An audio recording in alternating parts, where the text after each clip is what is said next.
إن الحمد لله نحمده ونستعينه ونستغفره ونؤمن به ونتوكل عليه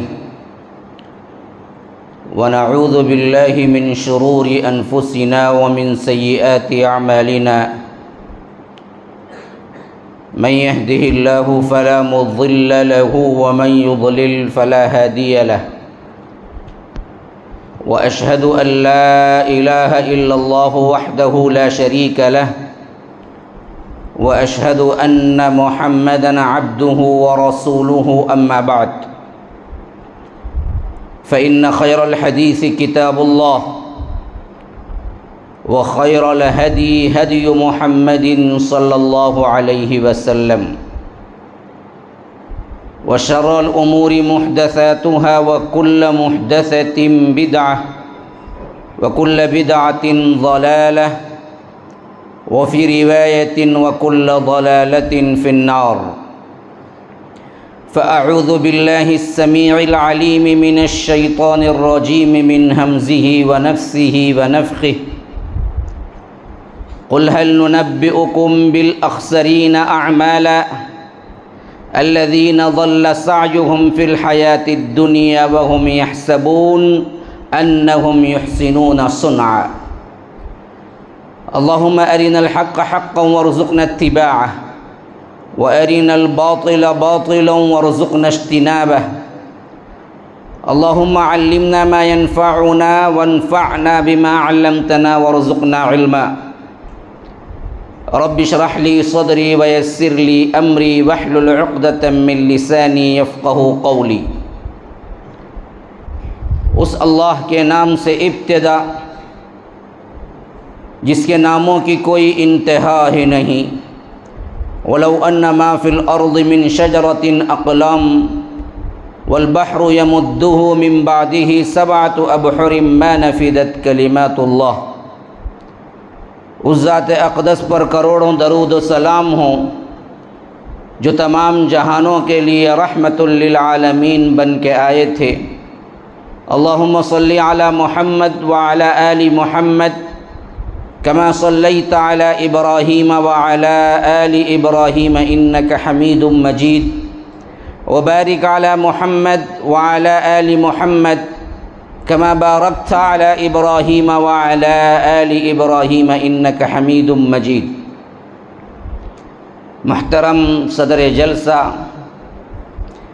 معزز علماء کرام، برادران اسلام، واجب الاحترام بزرگوں، دوستوں، عزیز ساتھیوں، لائق احترام ماؤں اور بہنوں، اللہ تبارک و تعالی نے جب انسان کو بنانے کا اعلان کیا تو فرمایا کہ میں اس کو زمین کے لیے خلیفہ بنانے والا ہوں۔ فرمایا وَإِذْ قَالَ رَبُّكَ لِلْمَلَائِكَةِ انی جاعل فی الارض خلیفہ، لیکن جب بنا چکا تو رب نے فرمایا کہ وَيَا آدَمُ اسْكُنْ أَنْتَ وَزَوْجُكَ الْجَنَّةَ، اے آدم اور ان کی بیوی حوا تم دونوں جنت میں رہو، لیکن فرمایا کہ دیکھو فَلَا تَقْرَبَا هَذِهِ الشَّجَرَةَ، اس درخت کے قریب نہ جانا، فَتَكُونَا مِنَ الظَّالِمِينَ، ورنہ تم ظالموں میں شمار ہو جاؤ گے۔ پھر بات یہ بنی کہ فَأَزَلَّهُمَا الشَّيْطَانُ، شیطان نے پھسلا دیا، اور پھسلانے کا طریقہ کیا تھا؟ سورہ اعراف میں فرمایا کہ وَقَاسَمَهُمَا إِنِّي لَكُمَا لَمِنَ النَّاصِحِينَ، وہ قسمیں کھا کے کہنے لگا کہ دیکھو میں تمہارا خیر خواہ ہوں، بدخواہ نہیں ہوں، دشمن نہیں ہوں۔ اللہ نے جو روکا ہے اس کو اگر تم چکلو گے، کھا لو گے، تمہارے لیے بڑے فائدے ہیں۔ ایک فائدہ تو یہ ہے کہ ہمیشگی کی زندگی پالو گے، ہمیشہ رہو گے۔ ہاں الا ان تکونا ملکین او تکونا من الخالدین، یا تو تم ہمیشہ زندگی رہو گے، تمہیں موت نہیں آئے گی، اور یا نہیں تو تم فرشتہ بن جاؤ گے۔ اور قسمیں کھا کے کہنے لگا کہ میں دراصل تمہارا خیر خواہ ہوں۔ تو اس کے یوں سمجھیے کہ باتوں میں ہمارے ماں باپ حضرت آدم اور حوا نے اس درخت کے پھل کو چکھ لیا تو رب نے فرمایا کہ ذاق الشجرہ بدت لہما سوآتہما وطفقا یخصفان علیہما من ورق الجنہ، اللہ تبارک و تعالی نے جو لباس دیا تھا وہ لباس اتر گیا۔ اب اللہ تبارک و تعالی نے فرمایا کہ وَنَادَاهُمَا رَبُّهُمَا أَلَمْ أَنْهَكُمَا عَنْ تِلْكُمَا الشَّجَرَةِ وَأَقُلْ لَكُمَا إِنَّ الشَّيْطَانَ لَكُمَا عَدُوٌّ مُّبِينٌ۔ اللہ نے فرمایا کہ آدم اور حوا سے میں نے تمہیں پہلے ہی نہیں منع کیا تھا، بتایا نہیں تھا کہ یہ شیطان تمہارا کھلا ہوا دشمن ہے؟ تو ان دونوں نے ہاتھ اٹھا دیا کہ قالا ربنا ظلمنا انفسنا، اے ہمارے رب ہم نے اپنے نفسوں پہ ظلم کیا۔ اس واقعے کے بعد رب کہتا ہے کہ ہم نے زمین میں انہیں اتار دیا، قُلْنَا اهْبِطُوا مِنْهَا جَمِيعًا، میں نے کہا کہ تم سب کے سب نیچے اتر جاؤ۔ کون ہے جمیعاً میں؟ آدم اور حوا بھی ہیں، شیطان بھی ہے، اسی واسطے جمع کا صیغہ لایا اور فرمایا کہ اب اصول زندگی کیا ہوگا؟ اصول زندگی یہ ہوگا کہ فَإِمَّا يَأْتِيَنَّكُم مِّنِّي هُدًى فَمَن تَبِعَ هُدَايَ فَلَا خَوْفٌ عَلَيْهِمْ وَلَا هُمْ يَحْزَنُونَ۔ اب ہماری طرف سے تمہارے لیے ہدایتیں آتی رہیں گی، فَإِمَّا يَأْتِيَنَّكُم مِّنِّي هُدًى، ہدایت کی تمام چیزیں میری طرف سے آتی رہیں گی۔ فَمَن تَبِعَ هُدَايَ، جو کوئی ان ہدایتوں کی پیروی کرے گا، فلا خوف علیہم ولا هم یحزنون، اس کے لیے نہ کوئی خوف کا موقع ہوگا اور اس کے لیے رنج کا موقع۔ یہاں تو کیا ہے بقرہ میں لا خوف علیہم ولا هم یحزنون فرمایا، یہی واقعہ سورہ طٰہٰ میں ریپیٹ ہوا تو وہاں فرمایا کہ فَإِمَّا يَأْتِيَنَّكُم مِّنِّي هُدًى فَمَن تَبِعَ هُدَايَ فَلَا يَضِلُّ وَلَا يَشْقَىٰ، وہ بدبخت بھی نہیں ہوگا، وہ گمراہ بھی نہیں ہوگا۔ چار باتوں کی ضمانت۔ یہ چار باتیں میری ٹاپک سے بہت ہی ریلیٹڈ ہیں۔ آپ یہ نہ سوچیں کہ مول صاحب دراصل بھول گئے شاید ٹاپک، انہوں تو کیا ہے بدعات اور اس کے نقصانات پر دی گئی، شاید کنوینر نے بھی کیا کیا، میرا اعلان نہیں کیا، بھول گئے شاید، لیکن جہاں تک مجھے پہنچی تھی بات، میرا عنوان تھا بدعات اور اس کے نقصانات۔ اب جن لوگوں کے ذہن میں یہ ٹاپک تھی کہ میں اس پہ بولوں گا اور میں قصہ آدم اور حوا کو لے کے بیٹھا ہوں، تو شاید بعض لوگوں کو اچھنبا ہو، عجیب لگے کہ یہ کیا ہے بات کہ ہم نے تو ٹاپک کچھ اور دی تھی، مضمون تو کچھ اور ادا ہو رہا ہے۔ نہیں، میں اپنے ٹاپک پہ بالکل برابر آ رہا ہوں۔ ہاں، میں نے تمہید باندھی ہے کہ اس ٹاپک کو سننے کے لیے ذہناً تیار ہیں یا نہیں ہیں۔ ذہناً تیار ہیں تو پھر تو کیا ہے انشاءاللہ سنانے کے لیے سحر تک بھی بیٹھے تو کوئی مسئلہ نہیں۔ ہاں، یہ اور بات ہے کہ چٹیاں آئیں گی، کھانا وغیرہ پکا ہوا ہے اور آپ بھی جیسے کیا ہیں ایک ایک گھڑی گن رہے ہوں گے، کب ختم ہو، کب جائیں، کب نماز پڑھیں، کب کھائیں، کب واپس ہوں، کیونکہ ہمارے مجلسوں کا یہی حال ہے دین کا۔ ہمیں تو پریشانی ہوتی ہے، وہی دنیاوی محفلیں کیسے ٹائم جاتا پتہ ہی نہیں چلتا ہے، لیکن دین کی محفلوں میں پہلے تو بندہ فین دیکھتا ہے، ستون دیکھتا ہے، دیوار دیکھتا ہے، پھر اس کے بعد بیٹھتا ہے۔ یہ تمام چیزیں اس کے لیے سیٹ ہیں تو پھر الحمدللہ۔ اور اس میں بھی بعض لوگ ایسے سوتے ہیں، پھر اس کے بعد پوچھتے ہیں مول صاحب اب وضو کر کے نماز پڑھنا نہیں، ایسے نماز پڑھ لیا جا۔ خطبے میں آتا انہیں سننے کے لیے نہیں، سونے کے لیے۔ پھر اس کے بعد پوچھتا ہمارے پاس سوالات کہ ہم کیا کریں۔ اگر تو سنا ہوتا تو یہ مسئلہ ہی نہیں پیش آتا۔ آپ بھی تقریباً کہیں 2-3 مرتبہ تو اعلانات ہو گئے قریب آ جائیں، سکون سے بیٹھیں، لیکن بعض لوگ ہوتے ہیں مول صاحب آپ کا کام بولنا ہے، ہمارا کام نہیں سننا ہے، ہم کبھی نہیں سنتے۔ کتنے نوجوان ہیں جو ابھی بھی کیا ہے ٹیکا سہارا لیے ہوئے بیٹھے ہیں، 1-2 گھنٹہ بغیر سہارے کے بیٹھ جائیں تو کیا ہوگا؟ جو انسان دنیا کے لیے جو کچھ کہے سب کچھ کرنے کو تیار ہے، دین کے لیے 1-2 گھنٹے وہ تیار ہو کے پورے اٹینشن میں بیٹھے تو کیا ہو جائے گا اس کو، لیکن نہیں، ہم اس معاملے میں بڑے سست ہیں۔ ہماری تعلیم اٹھا لیجئے، ہمارا ایٹیٹیوڈ اٹھا لیجئے، ہمارا سلوک اٹھا لیجئے، دین و دنیا میں کوئی میچ ہی نہیں ہوتا، اس کے لیے جو زندگی ہے وہ الگ ہی ہے، اور دین کے معاملے میں جو زندگی ہے وہ سب سے پیچھے رہ جانے والے ہیں، دنیا کے معاملے میں ہم سب سے آگے رہ جانے والے ہیں۔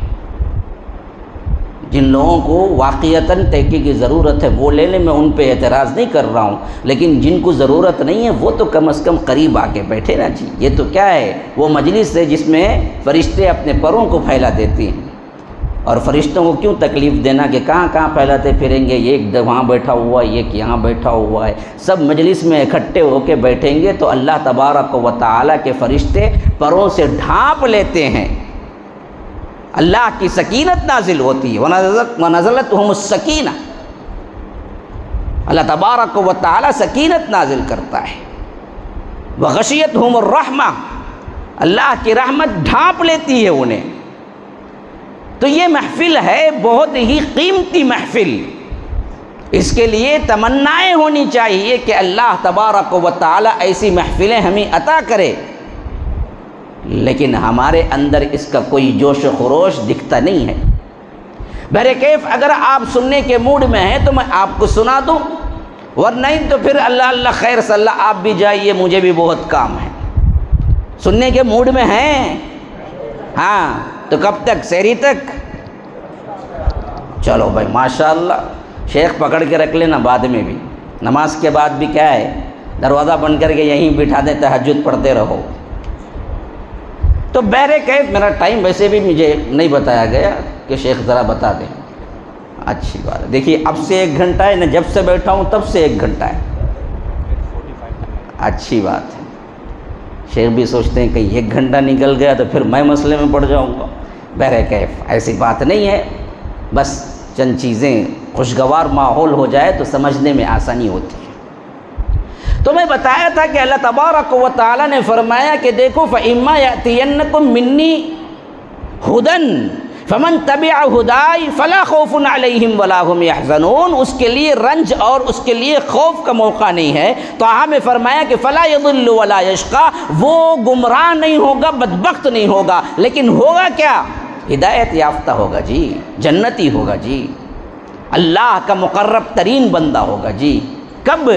جب ہم نے جو بھیجا ہے اس کی اتباع کرے۔ یہ کب نازل ہو رہا ہے؟ جناب محمد الرسول اللہ صلی اللہ علیہ وسلم جب آئے تب کا واقعہ نہیں ہے، یہ اللہ تبارک و تعالی نے سب سے پہلے انسان کو زمین پہ جب نازل کیا، جب جنت میں رکھا، پھر وہاں سے نکلوایا شیطان نے، پھر اس کے بعد اللہ نے آدم اور حوا کو یہاں بھیجا۔ اس وقت کا قول ہے کہ جو کوئی میری ہدایتوں کی پیروی کرے گا اسے خوف نہیں ہوگا، رنج نہیں ہوگا، گمراہ نہیں ہوگا، بدبخت نہیں ہوگا۔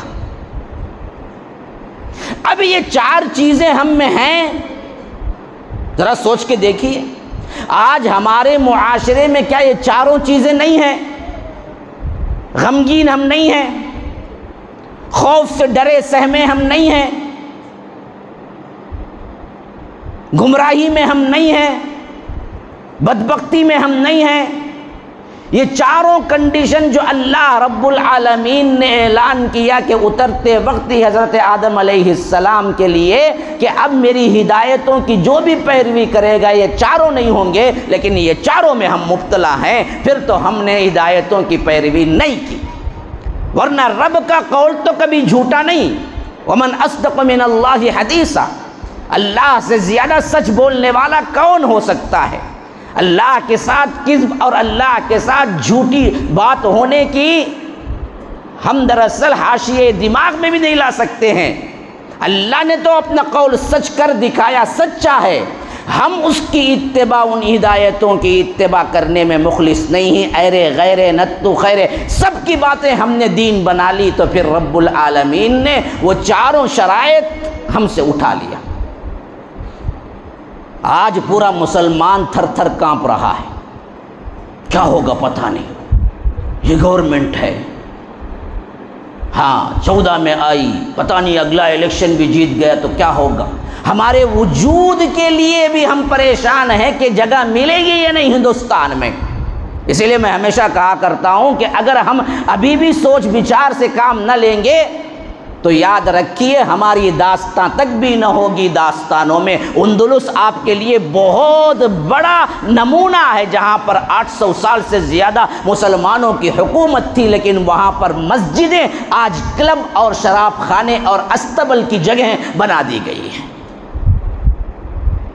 یہاں پر بھی تقریباً 800-900 سال مغلوں نے حکومت کی ہے۔ غم نہیں ہے ہمیں۔ ہر آدمی کو پوچھو کیا تو پریشان ہے یا خوشحال ہے، بولے گا پریشان ہے۔ معاش کی پریشانی، معاشی لحاظ سے اللہ تعالیٰ نے اسے استحکام دیا ہے، دولت دی ہے تو گھر کی پریشانی، گھر اچھا ملا ہے تو بیوی کی پریشانی، بیوی اچھی ملی ہے تو اولاد کی پریشانی، اولاد اچھی ملی ہے تو پھر کیا ہے، اپنے معاملات لوگوں کے ساتھ رہنے والوں کی پریشانی کہ انہوں نے جادو کر دیا، انہوں نے فلاں کر دیا، ان سے ایسے ہو گیا۔ غم تو ہر گھر کا حصہ ہے آج، غم بھی ہے، خوف بھی ہے، بدبختی بھی ہے، اور اسی طرح بالکل ہم گمراہی کے دہانے پر بھی ہیں۔ میرے بھائیوں سوچو یہ کیوں ہوا؟ اللہ تبارک و تعالیٰ کا ایک وعدہ تھا، اگر ہم اس وعدے پر پورے اترتے تو یہ چاروں چیزیں اس کے لیے نہیں تھی، لیکن ہم نے اس وعدے پہ پورا نہیں اترے۔ وہ تھا خالص دین کی پیروی کر لینا کہ فَإِمَّا يَأْتِيَنَّكُم مِّنِّي هُدًى فَمَن تَبِعَ هُدَايَ، جو نازل ہوا اس کی پیروی کر لو، بس مسئلہ ختم، اس سے زیادہ نہ سوچو۔ ہاں، اتبعوا ما انزل الیکم من ربکم ولا تتبعوا من دونه اولیاء۔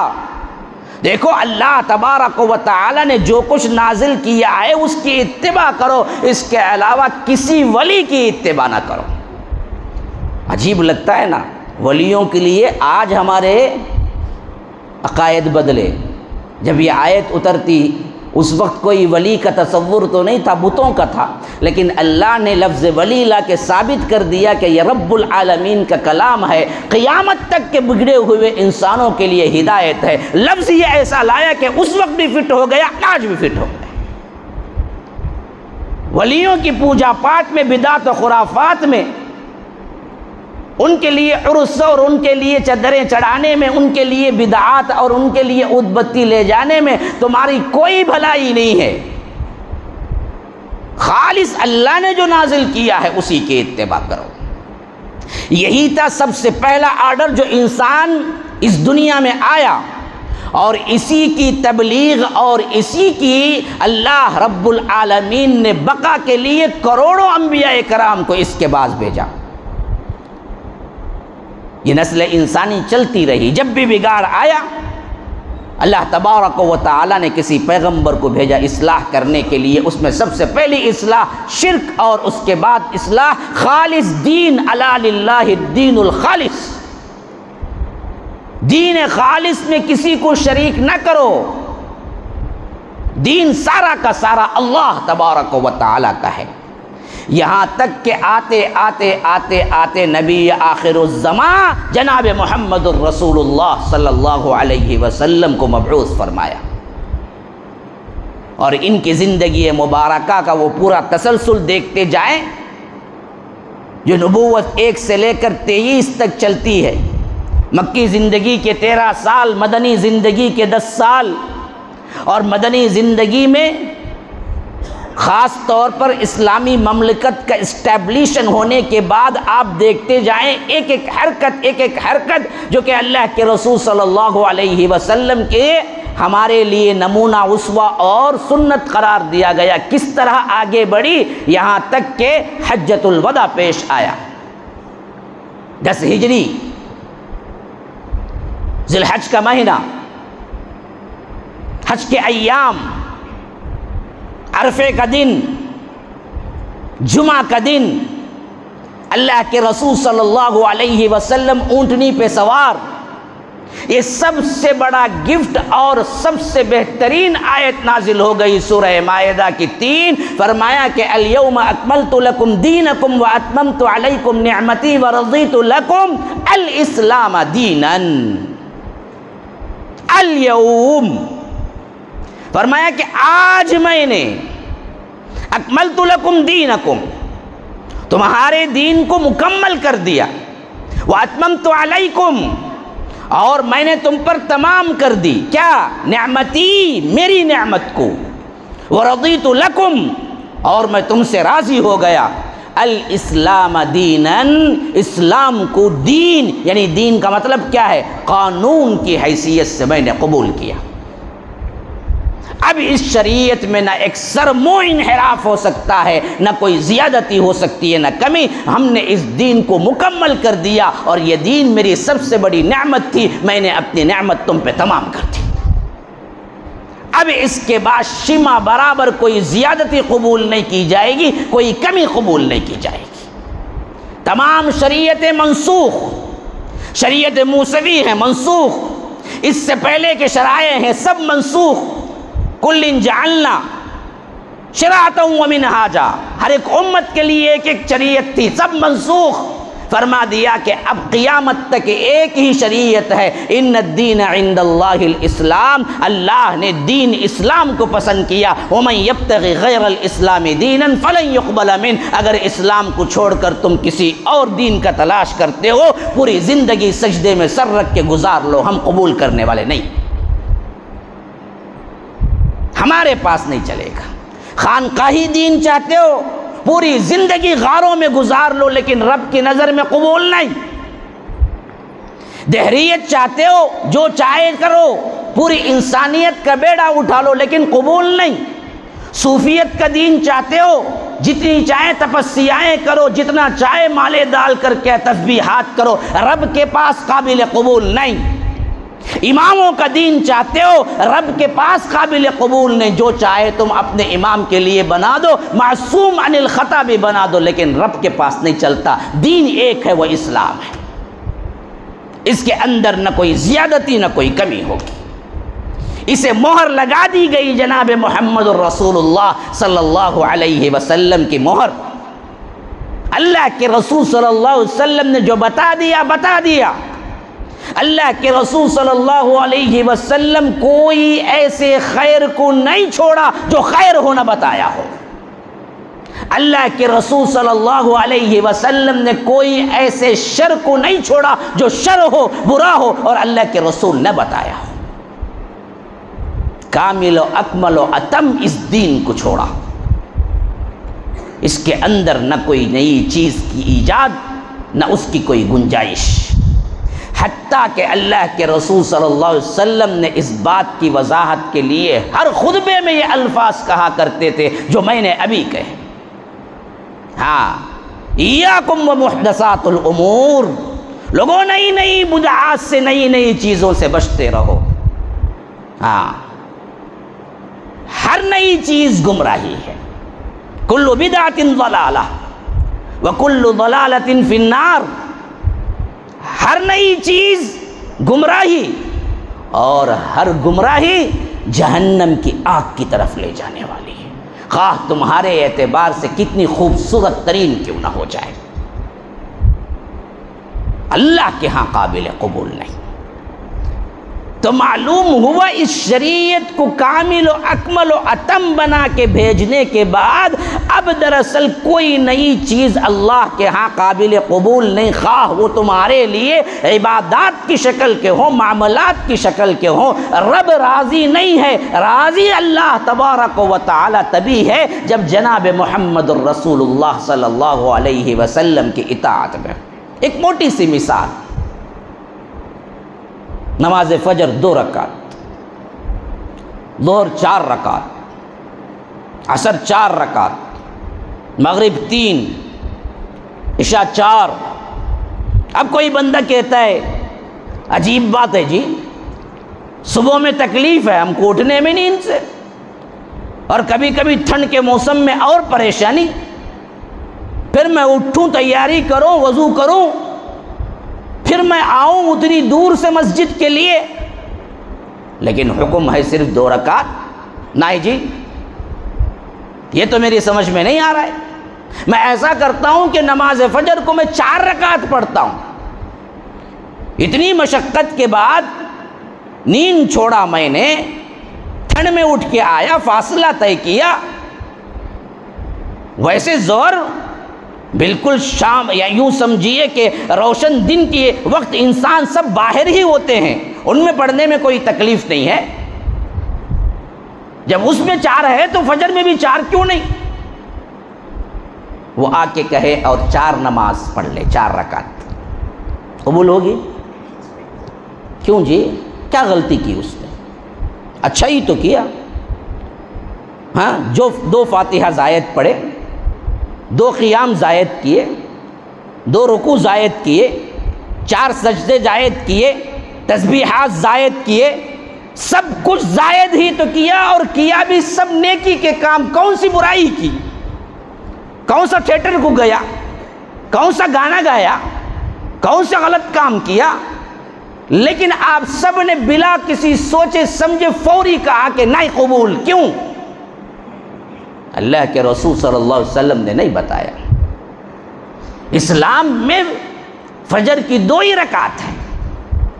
جب اس معاملے میں آپ کے ذہن کھلے ہوئے ہیں کہ جو بتایا گیا صرف وہی دین ہے، تو پھر کیوں نہیں یہ سمجھتے کہ تمام دنیاوی معاملات ہوں یا اخروی معاملات ہوں یا زندگی کا کوئی بھی لمحہ ہو، اس تمام میں بھی یہی اصول ہے کہ آپ کو وہی کرنا چاہیے جو رب نے بتا دیا، اس کے علاوہ کوئی چیز آپ کے لیے زیبا نہیں ہے، خواہ وہ اچھا ہی کیوں نہ ہو۔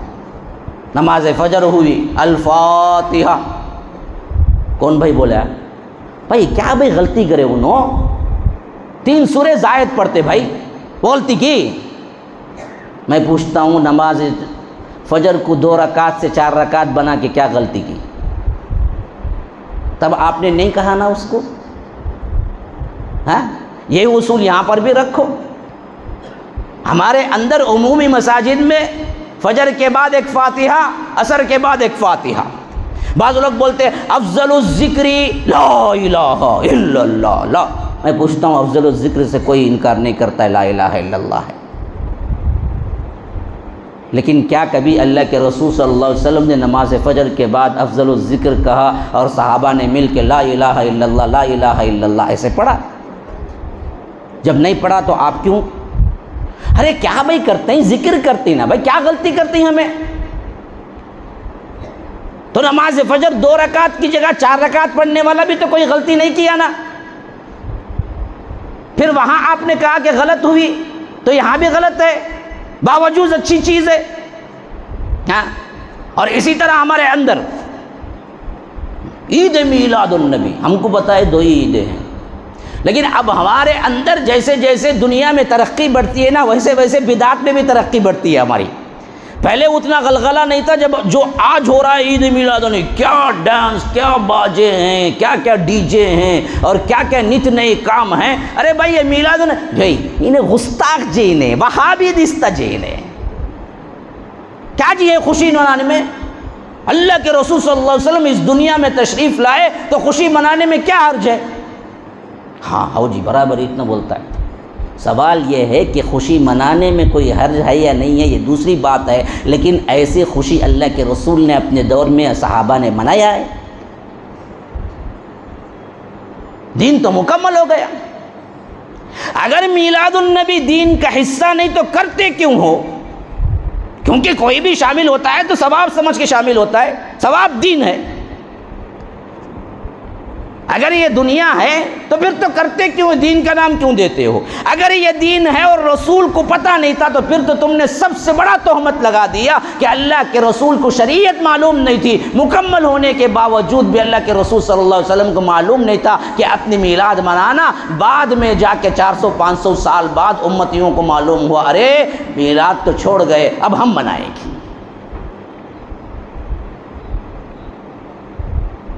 کیسے گستاخانہ کلمات ہیں۔ آپ اس وقت کے تمام بدعات کو اکٹھا کر کے دیکھو اس اصول میں کہ جس میں ہم نے دیکھا کہ یہ اچھی ہی ہے، نیک نیتی، لیکن یہ تھی اللہ کے رسول صلی اللہ علیہ وسلم کی طرف سے، نہیں تو پھر رک جاؤ۔ ما آتاکم الرسول فخذوہ وما نہاکم عنہ فانتہوا واتقوا اللہ ان اللہ شدید العقاب، سورہ حشر میں فرمایا رسول تمہیں جو کچھ بھی دیں وہ لے لو، جس سے روکے رک جاؤ، اگر نہیں اللہ سے ڈرو، بڑا زبردست پکڑنے والا ہے۔ ہاں، یا ایھا الذین آمنوا اطیعوا اللہ واطیعوا الرسول ولا تبطلوا اعمالکم، سورہ محمد صلی اللہ علیہ وسلم۔ فرمایا کہ اے لوگوں جو ایمان لائے ہو، اللہ کی اطاعت کرو، اس کے رسول کی اطاعت کرو، اور اس رسول کی اطاعت سے آگے بڑھ کر نہ کرو ورنہ تمہارے اعمال غارت ہو جائیں گے۔ ولا تبطلوا اعمالکم، یہ چند تمہیدی باتیں ہیں۔ اب آئیے آگے اپنے عنوان میں ہم داخل ہوتے ہیں۔ بدعت، مجھے بتایا گیا ہے بدعت اور اس کے نقصانات۔ میں آپ کو بتاتا ہوں کہ پہلے بدعت کا معنی کیا ہے، اس لفظ کو سمجھنا کیسے، شرعاً ہم کیسے سمجھے، اصطلاحاً ہم کیسے، اور لغتاً ہم کیسے سمجھیں۔ دیکھیے، بدعت اصل میں نکلا ہے بدیع سے ہی، ہاں، اور اس کا معنی ہوتا ہے نئی چیز، اور اللہ کے ایک ناموں میں سے ایک نام بدیع بھی ہے، بدیع السماوات والارض، آسمانوں اور زمین کو بغیر مثال کے پیدا کرنے والا۔ اللہ خالق بھی ہے، خلق السماوات والارض بھی آیا ہے، لیکن خالق میں مطلب ہوتا ہے خالی بنانے والا، لیکن بدیع میں مطلب ہوتا ہے کہ کوئی مثال نہیں تھی، بغیر مثال کے بنانے والا۔ یہ دنیا، یہ چاند، یہ سورج، یہ زمین، یہ آسمان، یہ تارے، یہ گیلیکسی سسٹم، یہ سولار سسٹم، یہ ملکی ویز، یہ جو کچھ بھی آج ہمیں سائنس سے معلوم ہو رہا ہے، اللہ نے کوئی اور کائنات کو دیکھا، آئیڈیا آیا، نعوذ باللہ، ارے یہاں تو ایسے چل رہا، ایسے ہم بھی بنا سکتے ہیں نا، اس طرح دیکھ کے نہیں بنایا، بلکہ بغیر کوئی مثال کے اس کائنات کو پیدا کیا۔ تو رب نے فرمایا کہ میں بدیع ہوں، بغیر مثال کے پیدا کرنے والا۔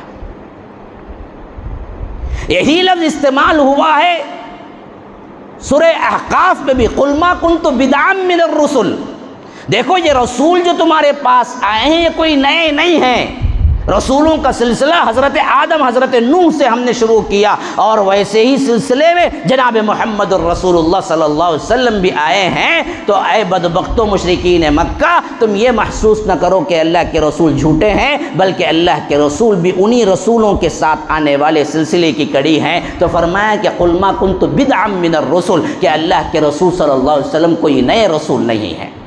تو ان دو باتوں سے بات اور واضح ہو گئی کہ کوئی نئی چیز جس کی کوئی مثال نہ ہو۔ ہاں، کیا مطلب بدعت کا؟ نیند اچھی آ رہی کی نہیں نا؟ کچھ سمجھنے کے لیے بیٹھے ہوئے ہیں نا؟ ہیں؟ اب ذرا اپنے ذہنوں کو کھول کے سمجھ لو، بدعت کا معنی کیا ہوا۔ ان دو آیتوں کے ذریعے سے دو اہم ترین باتیں میں آپ کو بتا رہا ہوں۔ ایک تو یہ کہ نئی چیز ہو اس کے اندر، ہاں، دوسرا کیا ہو، اس سے پہلے اس کی مثال نہ ہو۔ نئی چیز ہو اور کیا ہو، ذرا کھولو بے آواز، کیا بھی نہیں، ہضم ہوگا تو پھر کھا لیے جا، ہے نا، کھانا تو موجود ہے نا ماشاءاللہ۔ ذرا آواز سے بات کرے تو کیا ہوں گا، ذرا بھوک زیادہ لگیں گی، اچھا کھا لے ہو جائیں گے، کھانا گنا کم پڑیں گا۔ ذرا آواز اتنی کھولے تو کیسے سمجھیں گے بات کو؟ ہاں، اور میں وہ بھی نہیں ہوں پوچھتے پوچھتے آگے بڑھتے رہے، ہاں، جب تک آپ نہیں بولتے میں بھی یہی سوال کرتا رہوں گا، پھر بدلا بدلا کے بدلا بدلا کے بدلا بدلا کے، جب جواب دیں گے تو پھر آگے بڑھو۔ بدعت میں دو چیزیں سب سے اہم ہیں، ایک نیاپن، ایک کیا ہو، ہاں، جس کی مثال نہ ہو، ایگزامپل نہ ہو۔ سمجھے؟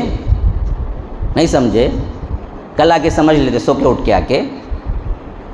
بدعت کے اندر لغوی اعتبار سے ہی، ڈکشنری میننگ میں ہی کیا کیا باتیں آتی ہیں، ایک نیاپن ہو اس کے اندر، دوسرا کیا ہے، ہاں ہاں، اب بھائی ذرا اب کھلے، ہاں، کھانے میں بہت کھلتے ہیں ہمیں ماشاءاللہ، بیٹھتے ہی ان کو ڈالو گا تو کیا مطلب، مجھے ڈالو گا، انہیں اپنے کو ڈالو بولتا نہیں کبھی بھی، بیٹھا سب بازو والے کو کیا بولتے ہیں، ان کو ڈالو، کیا مطلب، مجھے ڈالو پہلے، میں بیٹھا ہوں نا بھوکا، انہیں سمجھ جاتا ہوں، ان سے بھی ڈالتا پھر، ہاں، اب ان کو بھی ڈال، کوئی مسئلہ نہیں، لیکن میں اپنے آپ کو نہیں بولا۔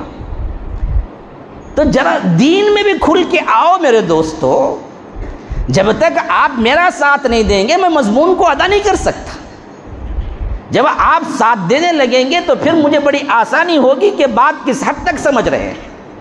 تو بدعت میں دو اہم ترین باتیں شامل ہو گئی، ایک تو وہ ہو کہ جو نئی بات ہو، اور ایک وہ ہو کہ وہ نئی بات جس کی کوئی مثال نہ ہو۔ اب اسی کو آپ اسٹیبلش کیجئے اسلام یا دین کے ساتھ۔ بدعت ہم اس کو کہیں گے جس میں دین اسلام میں کوئی نئی چیز کا ایجاد ہوا ہو، کوئی نئی چیز بنائی گئی ہو جس کی کوئی مثال نہیں ملتی ہو۔ بدعت کیا ہے؟ بدعت کیا ہے؟ ہر نئی چیز بدعت ہے۔ اچھا سنو، یہاں کھڑا ہو، میں جواب دے دیتا ہوں۔ دیکھو کل کے دن جائے کیا کرنا، کتنے بدعتیں ہیں ان سے بات کرتے ہوئے ان کو لاجواب کر کو آنا، تمہیں لاجواب ہو کو نہیں آنا۔ اس واسطے آپ کو پورے اہم ترین ان کے اٹھائے گئے سوالات، شیطانیت جتنی بھی ہیں ان کے، وہ تمام چیزیں بتا رہا ہوں۔ دیکھو اگر آپ یہ کہتے کہ ہر نئی چیز بدعت ہے تو انہیں کیا بولتا؟ پھر کیا جی مسجد میں فین لگا کوئی نہیں، اللہ کے رسول کے زمانے میں مسجد میں فین تھا کی؟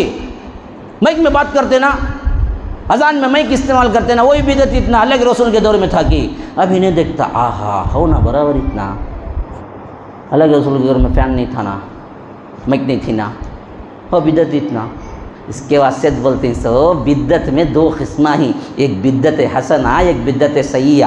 اچھی بدعت سب کر سکتے ہیں، بری بدعت نہیں کرنا۔ برابر بولا وہ تو بہت بڑی بات بولا بول کے انہیں کیا کرتا، منڈی ہلا لے کو آ جاتا۔ حالانکہ انہیں کیا کیا یہاں پر بہت بڑا ٹویسٹ کیا، ہم کو بات سمجھ نہیں آئی تو ہم مان کے آ گئے۔ اسی واسطے سب سے پہلی چیز میں نے بتایا کہ دین میں نئی چیز بولے اللہ کے رسول صلی اللہ علیہ وسلم، ہر نئی چیز نہیں بولے۔ کہاں بولے بھائی؟ بولے بھائی بالکل بخاری کی حدیث، اما عائشہ رضی اللہ عنہا راوی ہے کہ من احدث فی امرنا ھذا،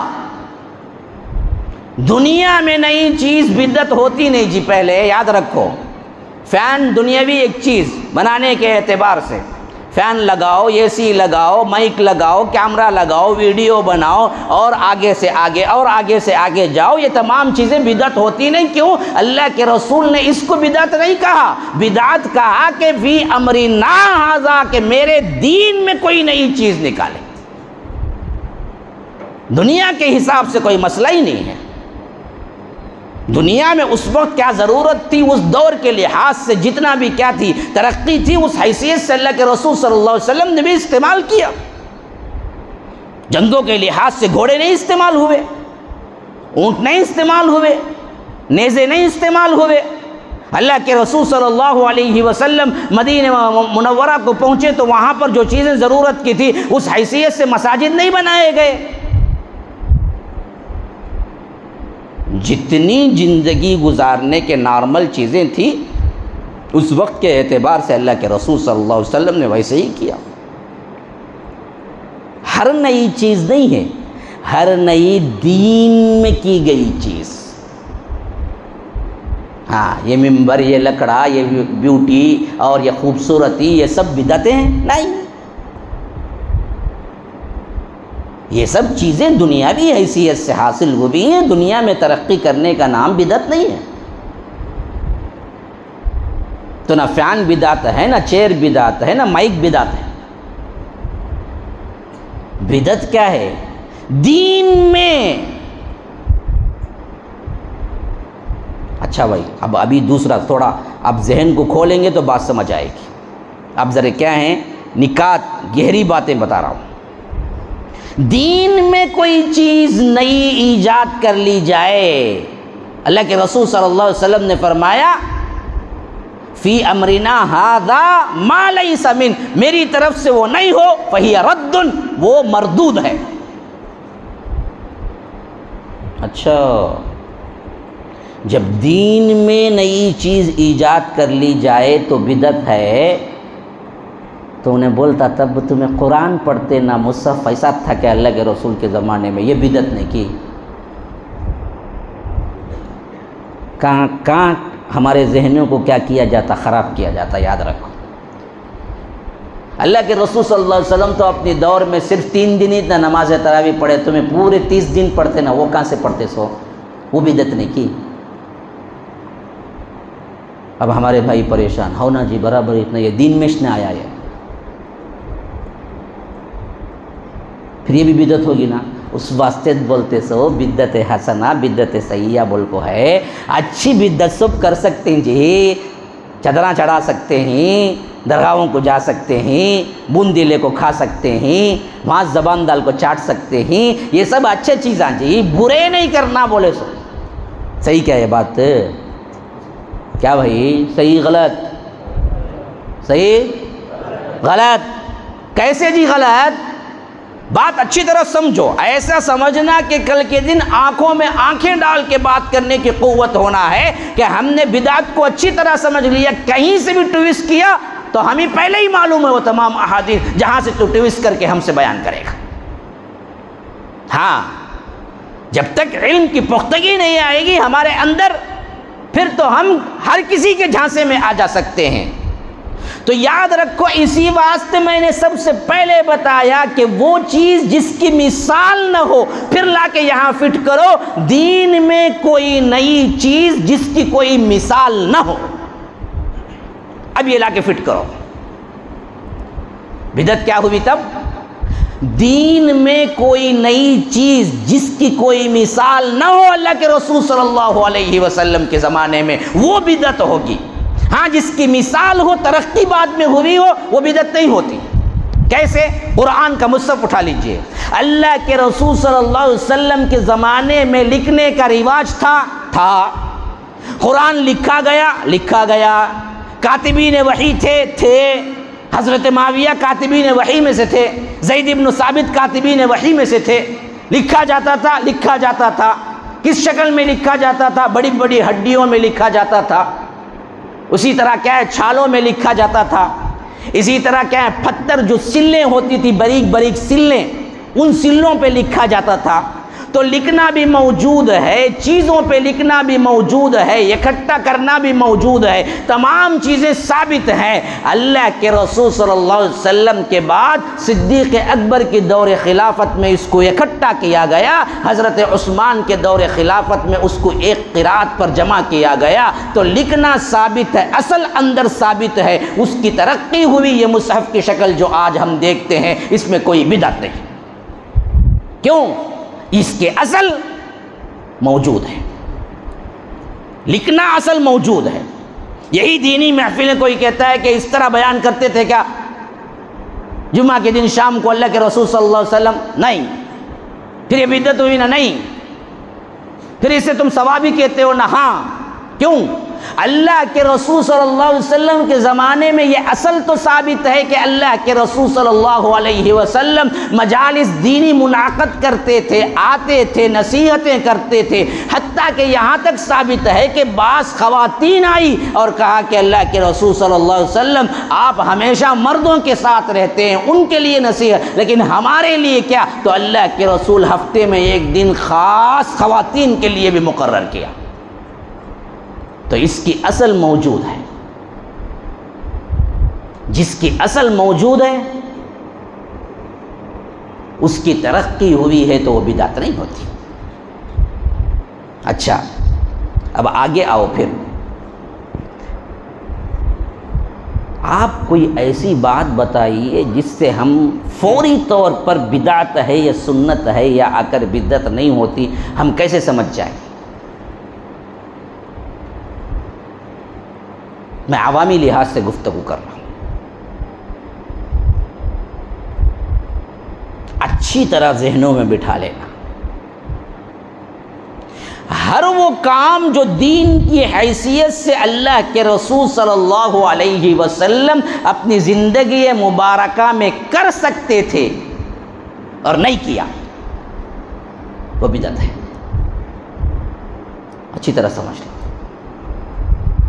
آسان بالکل سمجھنے کے لیے کیا ہے؟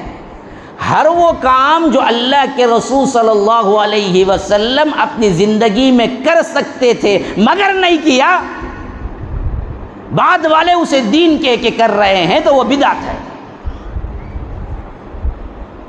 مثلا کوئی بدعت آپ اپنی طرف سے بتائیے، آپ کے ذہن میں اب فی الوقت ماحول کے اعتبار سے کیا بدعت ہے؟ کوئی ایک بدعت کا ذکر کیجیے۔ جی بھائی، میلاد النبی۔ خیر، اب میں پوچھتا ہوں، اللہ کے رسول صلی اللہ علیہ وسلم کو نبوت ملنے کے بعد 23 سال رہے، 23 سال، تو 23 سال میں 24 میلاد آئے ہوں گے اللہ کے رسول صلی اللہ علیہ وسلم کی زندگی میں، کیونکہ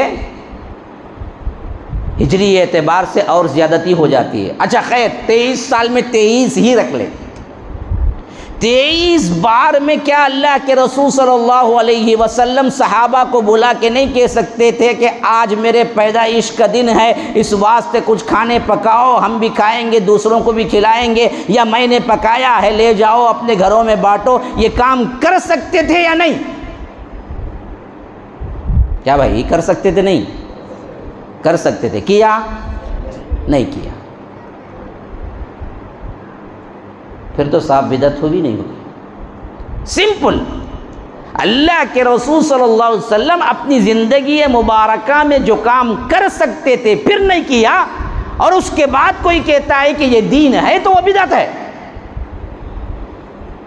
ہاں اچھا، کوئی بندہ کہتا ہے نہیں بھائی اللہ کے رسول صلی اللہ علیہ وسلم بہت شرمیلے تھے، اس واسطے اپنے طور پر نہیں بولے، ورنہ تو کیا تھا، اللہ کے رسول صلی اللہ علیہ وسلم کی محبت میں بعد میں لوگ کرتے ہیں تو غلط کیا ہے؟ میں پوچھتا ہوں، اچھا اللہ کے رسول صلی اللہ علیہ وسلم شرمیلے تھے، لیکن صدیق اکبر تو اپنے دور خلافت میں 3 ان کو ملی ہوں گے عید میلاد، کر سکتے تھے نا، خلیفہ بن چکے تھے، علی اعلان سب کو بلا سکتے تھے کہ آج عید میلاد ہے، سب آؤ، حکومت کی طرف سے کھانا فری ہے، کیونکہ تقریباً 2 سال 3 مہینے صدیق اکبر کی خلافت رہی۔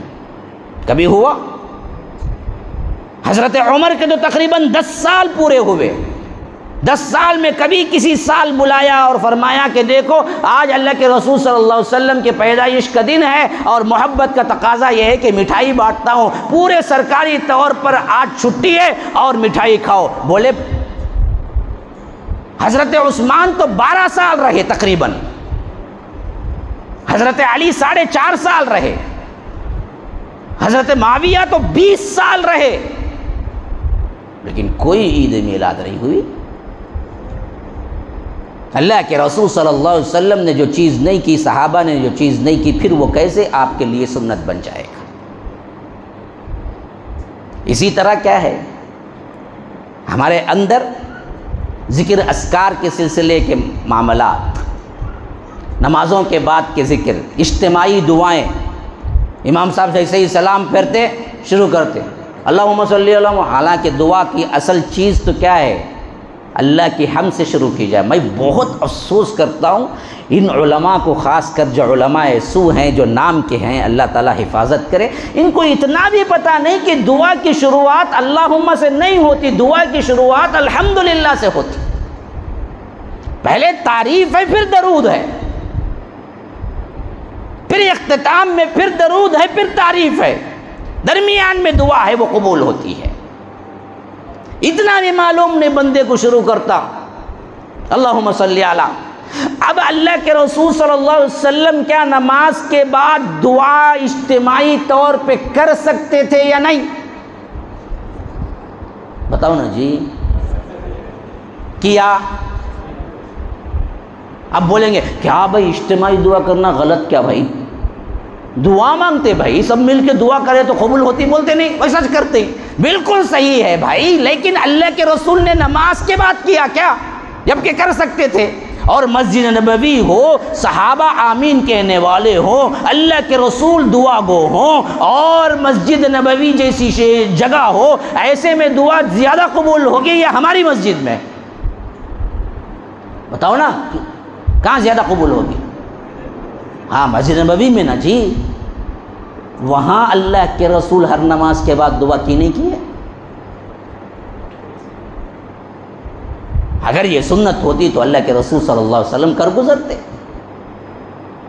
یاد رکھو، اس ایک ڈیفینیشن سے جس میں اللہ کے رسول صلی اللہ علیہ وسلم جو کام کر سکتے ہو نہ کیے ہوں، آگے چل کر کسی نے اسے ایجاد کیا، خواہ وہ نماز جیسی عبادت کیوں نہ ہو، روزہ جیسی عبادت کیوں نہ ہو، سب کی سب بدعات میں شمار ہوں گے، اور اس میں کوئی تفریق نہیں ہوگی اچھی ہے یا بری۔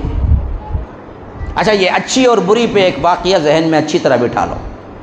بعض لوگ جو یہ چکمہ دیتے ہیں کہ اچھا کام ہے نا بھائی، اس میں کیا غلطی ہے؟ سوال یہ ہے کہ غلطی یہ نہیں ہے، غلطی یہ ہے کہ تم نے رسول کو ناقص قرار دیا، رسالت کو مکمل نہیں مانا، اور تم یہ کہتے ہو کہ اللہ کے رسول کو یہ چیز نہیں معلوم تھی۔ ہاں، حضرت ابن مسعود کوفے کے امیر تھے، دارمی کے اندر یہ واقعہ موجود ہے، بڑا صحیح واقعہ ہے، غور سے سن لینا۔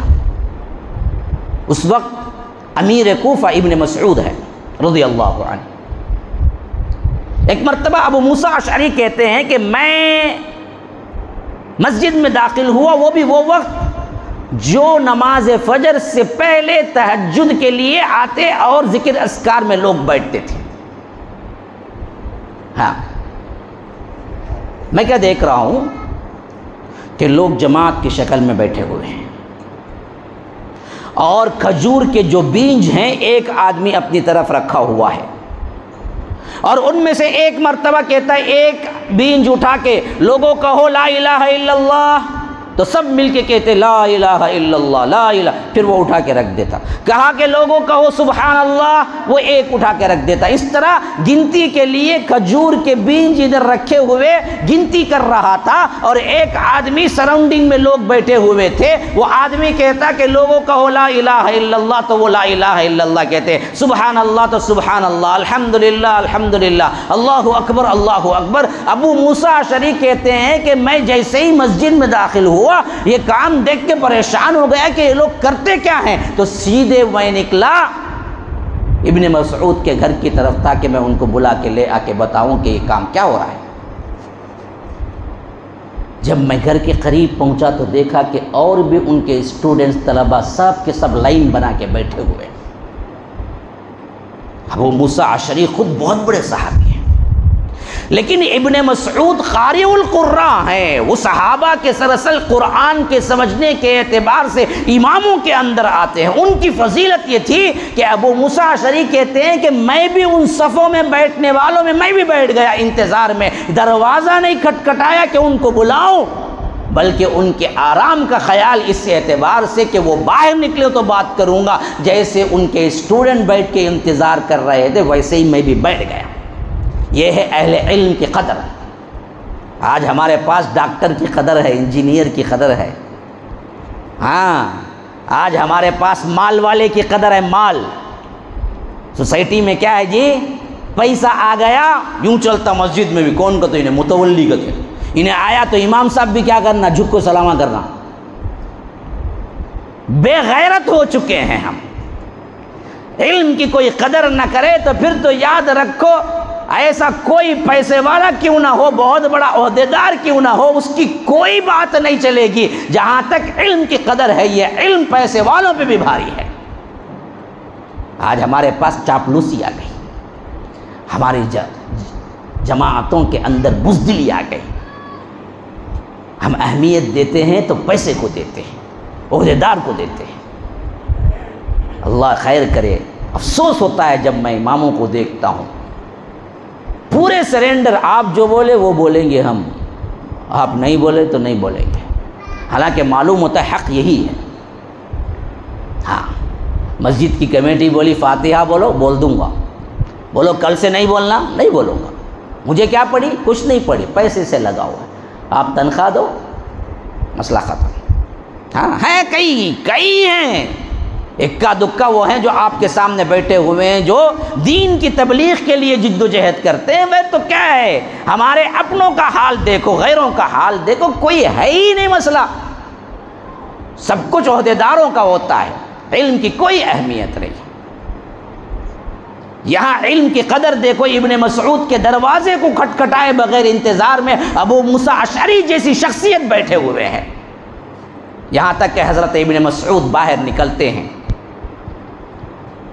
تو حضرت ابو موسیٰ اشعری مل کے کہتے ہیں کہ آپ نے سنا جو مسجد میں ہو رہا ہے؟ کہا کہ کیا سنا؟ کہا کہ کچھ لوگ بیٹھے ہوئے ہیں جماعتوں کی شکل میں، اور ایک آدمی بلند آواز سے کہتا ہے لا الہ الا اللہ کہو، تو سب مل کے لا الہ الا اللہ بلند آواز سے ذکر کر رہے ہیں۔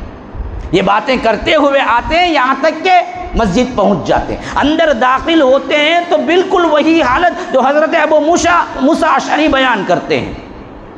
حضرت ابن مسعود کہتے ہیں کہ اللہ اکبر، کیا ہو گیا ہے تمہیں؟ ابھی اللہ کے رسول کے استعمال شدہ برتن نہیں ٹوٹے، ان کے کپڑے میلے نہیں ہوئے، اور تم نے بدعتیں ایجاد کر لی، نئی باتیں ایجاد کر لی۔ کیا غلط ہو رہا تھا؟ وہ تو تسبیح کر رہے تھے، وہ بھی نماز فجر سے بھی پہلے آ کے، بہت اچھا کام۔ لیکن حضرت ابن مسعود نے کہا کہ اللہ کے رسول کے برتن نہیں چھوٹ، اللہ کے رسول صلی اللہ علیہ وسلم کے کپڑے میلے نہیں ہوئے، ابھی اللہ کے رسول صلی اللہ علیہ وسلم کو گئے ہوئے ایک زمانہ نہیں گزرا، اتنا جلدی تم نے کیا کیا؟ بدعتیں ایجاد کر لی، گمراہیاں ایجاد کر لی۔ تو ان میں سے ایک شخص اٹھا کہا کہ ابن مسعود، اللہ کی قسم ہماری نیت بری نہیں تھی۔ اب یہ دیکھو، یاد رکھو، بہت اہم ترین جملہ ہے۔ اس نے کہا کہ اللہ کی قسم ہماری نیت بری نہیں تھی، ہم نے نیکی کے لحاظ سے ہم جمع ہو کر اللہ کی تسبیح بیان کر رہے تھے۔ تو ابن مسعود رضی اللہ عنہ نے فرمایا، بہت سے لوگ نیکی چاہتے ہیں، نیکی کی نیت کرتے ہیں، لیکن نیکی تک پہنچتے نہیں ہیں۔ آج بھی آپ دیکھیں گے ان بدعتوں کو کرنے والوں سے آپ پوچھو، نہیں بھائی میں کوئی غلط نہیں، میں اللہ کو اللہ کی رضا اور اللہ تبارک و تعالیٰ کو خوش کرنے کے لیے کر رہا ہوں۔ لیکن خوش کیسے ہوتا؟ اللہ نے اپنے رسول کے ذریعے بتا دیا، اس کے علاوہ تمہاری منمانی خواہشات کے عوض اللہ خوش نہیں ہوتا۔ تو ابن مسعود رضی اللہ عنہ کا یہ جملہ ہمیشہ یاد رکھ لینا، بہت سی اچھی نیت رکھنے والے نیکی تک نہیں پہنچتے۔ نیت تو ہے، طریقہ غلط، اللہ کے رسول صلی اللہ علیہ وسلم کے طریقے سے نکلا ہوا کوئی نیا طریقہ ہو، پھر آپ لاکھ کوشش کر لیں، اللہ تبارک و تعالیٰ کے ہاں قابل قبول نہیں ہے۔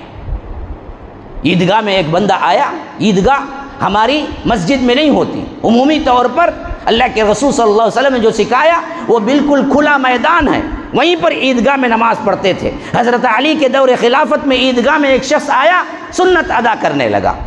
حضرت علی نے کہا کہ اللہ کے رسول صلی اللہ علیہ وسلم نے کبھی عیدگاہ میں سنت کی نماز نہیں پڑھی ہے، سیدھے آتے نماز ادا کرتے پھر خطبہ دیتے۔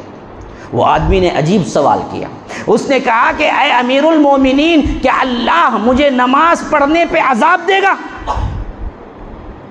میں نے کیا غلطی کی؟ نماز تو پڑھا میں، کیا اللہ مجھے نماز پڑھنے پہ عذاب دے گا؟ حضرت علی بن ابی طالب امیر المؤمنین رضی اللہ عنہ یہ جواب دیے، ہمیشہ یاد رکھ لینا، اللہ تیرے نماز پڑھنے پر عذاب دے گا یا نہیں دے گا یہ معلوم نہیں ہے، لیکن اللہ تجھے رسول کی مخالفت کرنے پہ عذاب دے گا۔ فَلْيَحْذَرِ الَّذِينَ يُخَالِفُونَ عَنْ أَمْرِهِ أَن تُصِيبَهُمْ فِتْنَةٌ أَوْ يُصِيبَهُمْ عَذَابٌ أَلِيمٌ، کہ لوگوں کو ڈر جانا چاہیے کہ رسول کی مخالفت کرتے ہوئے کہ اللہ تبارک و تعالیٰ انہیں فتنے میں ڈال دے یا نہیں تو شدید ترین عذاب میں ڈال دے۔ حضرت علی نے جواب دیا، نماز پر اللہ عذاب دے گا یا نہیں یہ تو نہیں ہے، لیکن اتنا ثابت ہو گیا کہ تو رسول کی مخالفت کرتا ہے، عیدگاہ میں رسول نے کبھی کوئی سنت ادا نہیں کی، تو ادا کر رہا ہے۔ تو اللہ کا قول ہے فَلْيَحْذَرِ الَّذِينَ يُخَالِفُونَ عَنْ أَمْرِهِ، اللہ کے رسول کے بتائے ہوئے طریقے کی کوئی مخالفت کرتا ہے، أَن تُصِيبَهُمْ فِتْنَةٌ، یا تو اللہ اسے فتنے میں ڈال دے گا، أَوْ يُصِيبَهُمْ عَذَابٌ أَلِيمٌ، یا دردناک عذاب میں اللہ تبارک و تعالی اس کو مبتلا کر دے گا۔ آج بالکل یہی تو ہو رہا ہے، جتنی بدعتیں ایجاد کرنے والے دیکھو کسی نہ کسی فتنے میں پڑے ہوئے ہیں، صرف اور صرف وہی فتنوں سے بچے جو اللہ کے رسول کی سنت کو مضبوطی سے پکڑ لیا، کچھ بھی ہو جائے رسول کی سنت سے انحراف نہیں کرے، آپ کی سمجھ میں آئے یا نہ آئے، اللہ کے رسول نے کیا بس مسئلہ ختم۔ اس کے علاوہ آپ کو کیا کچھ دکھائی جائے کہ دیکھو اس سے یہ ہوتا ہے وہ ہوتا ہے یہ ہوتا ہے، نہیں، تمام بدعتیں، بدعت حسنہ کی کوئی تقسیم نہیں، بدعت سیئہ کی الگ کوئی تقسیم نہیں، اچھی بدعت بری بدعت بنا لی گئی ہے، اس کا کوئی ثبوت نہیں ہے۔ ایک بات کہہ کے شاید لوگ اٹھتے بیٹھتے نظر آ رہا ہے کہ میرا وقت ختم ہو چکا ہے، پریشانی شروع ہو چکی ہے، تو آخری بات میں بتا کے بات کو ختم کرتا ہوں۔ یہ بدعت حسنہ اور سیئہ کہہ کے جو لوگوں کو بہکاتے ہیں ان کے لیے ایک دلیل مل گئی، اس دلیل سے بہکاتے ہیں۔ ایک مرتبہ ایسے ہوا کہ اللہ کے رسول صلی اللہ علیہ وسلم نے فرمایا کہ من سن سنتاً فی الاسلام سنتاً حسنتاً، دیکھو جو کوئی بھی اسلام میں اچھی سنت، اچھا طریقہ اختیار کرتا ہے اس کے لیے اس کا اجر بھی ہے، اس کو دیکھ کر جو دوسرے لوگ عمل کرتے ہیں اس کا اجر بھی اس کو ملے گا۔ ہاں، اور اسی طرح فرمایا جو کوئی برائی ایجاد کرتا ہے اس کو دیکھ کر جو لوگ برائی کرتے ہیں اس برائی کا اس کا وبال بھی اس کو اور اس کو دیکھ کر کرنے والوں کو بھی ملے گا۔ اب بعض لوگ جن کے لیے کیا ہے، یوں سمجھیے کہ بگاڑنے کے لیے کچھ نہیں ملتا تو نئی ماموں کو نکٹا ماموں بولتے، دیکھو ویسے یہ حدیث لا کے کھڑا کر کے لوگوں کو بہکاتے ہیں، دیکھو جی اس میں کیا ہے، اللہ کے رسول نے سنتاً حسنہ کہا، سنتاً سیئہ کہا، تو معلوم ہوا اچھی سنت بھی ہے، بری سنت بھی ہے، حدیث ثابت ہے۔ لیکن حدیث کے سمجھنے کا طریقہ وہ نہیں ہے جو صحابہ نے سمجھا، جو اللہ کے رسول صلی اللہ علیہ وسلم نے سمجھایا۔ اصل مسئلہ یہاں دین کا نہیں تھا، یہ حدیث اس وقت کی ہے جو بیک گراؤنڈ میں کیا رکھتی ہے، ایک واقعہ رکھتی ہے۔ واقعہ کیا تھا؟ ایک مرتبہ اللہ کے رسول صلی اللہ علیہ وسلم مسجد نبوی کے لیے آ رہے تھے تو راستے میں دیکھا کہ ایک قافلہ اترا ہے جو بہت غریب، پہننے کے لیے صحیح کپڑا نہیں ہے، کھانے کے لیے صحیح کھانا نہیں ہے، ہر طرف سے فقیری ٹپک رہی ہے۔ اللہ کے رسول صلی اللہ علیہ وسلم کو ان کو دیکھ کے بڑا رحم آیا۔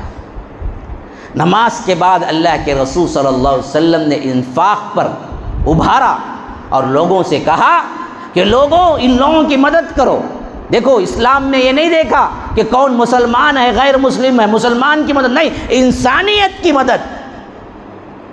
وہ قافلہ کون سا تھا، کہاں سے آیا تھا، مسلم تھا، کوئی ذکر نہیں، لیکن تھا بہت غریب، بھوکا، ضرورت مند، حاجت مند۔ اللہ کے رسول صلی اللہ علیہ وسلم نے کہا کہ لوگوں اس کے لیے کچھ دو، خیرات دو۔ صحابہ کے پاس بھی کچھ نہیں تھا، ایک مرتبہ کہا گیا، دو مرتبہ کہا گیا، کوئی نہیں اٹھا۔ تیسرے مرتبہ میں ایک صحابی گئے گھر سے، ایک چھوٹی سی جو کچھ بھی پونجی ہو سکتی تھی ان کے گھر کی لے آ کے رکھ دیا۔ جب وہ صحابی لا کے رکھے تو دوسرے صحابی نے دیکھا، وہ گئے اس سے کچھ بڑی لا کے رکھا، تیسرے گئے وہ اس سے بڑی لا، اس طرح وہاں پر آ کے لوگ لا کے رکھتے گئے چیزیں، یہاں تک کہ کچھ ہی دیر میں کپڑوں کا انبار اور کھانے کا انبار کھڑا ہو گیا۔ تب اللہ کے رسول صلی اللہ علیہ وسلم نے فرمایا کہ من سن سنتاً فی الاسلام سنتاً حسنہ۔ دیکھو ایک بندہ جو سب سے پہلے انفاق کے لیے اٹھ کے گیا، جس کو دیکھ کر دوسرا گیا، تیسرا گیا، چوتھا گیا، پانچواں گیا، چھٹا گیا، یہاں تک کہ کپڑے اور کھانے کا انبار لگ گیا، تو جو سب سے پہلے گیا، جس کی دیکھا دیکھی دوسرے گئے، تو اس کو ان تمام کا ثواب ملے گا جو سب سے پہلے اٹھ کے گیا۔ یہ ہے اصل اس حدیث کا بیک گراؤنڈ۔ اس میں بدعت حسنہ اور سیئہ کا کوئی سوال ہی نہیں ہے، اس میں یہ ہے کہ نیکی میں سبقت کرنا اتنا اچھا ہے کہ آپ کو دیکھ کے اگر کوئی دوسرا اس نیکی میں سبقت کرتا ہے تو آپ نے جو کیا وہ بھی محفوظ، اور دوسرے جو کرتے ہیں وہ تمام کے تمام آپ کے لیے کیا ہے، ثواب جاریہ بن جاتا ہے، اس کا بھی ثواب آپ کو ملے گا۔ جیسے اب مثلاً کیا ہے، اعلان ہوا جمعہ میں، میں مثال کے طور پہ بتا رہا ہوں، مسجد کے لیے جگہ خریدی گئی ہے، میں نے ان سے وعدہ بھی کیا تھا کہ میں شام میں بھی اعلان کروں گا، یہ اعلان ہی سمجھ لیجئے۔ اب میں اعلان کر رہا ہوں کہ بھائی 35 لاکھ میں خریدی گئی ہے، 5 دیے ہیں، 30 لاکھ ادا کرو۔ میں نے کہا کہ 10,000 کون دیتے ہیں جی؟ سب تکے پکے کائی کوائی کے مولوی صاحب نے اٹھائے سے اٹھائے 10,000 کتی نا، ہمیں 10 روپے بھی دیکھ کو دیکھ جیب کے اندر ہی ٹٹولتا ہونے، 10 روپے کی نوٹ کی نہیں، 5 روپے کی کائن کاستے ہی ملتی ہے، وہ ڈالیں گے۔ بعض لوگ کیا کرتے معلوم،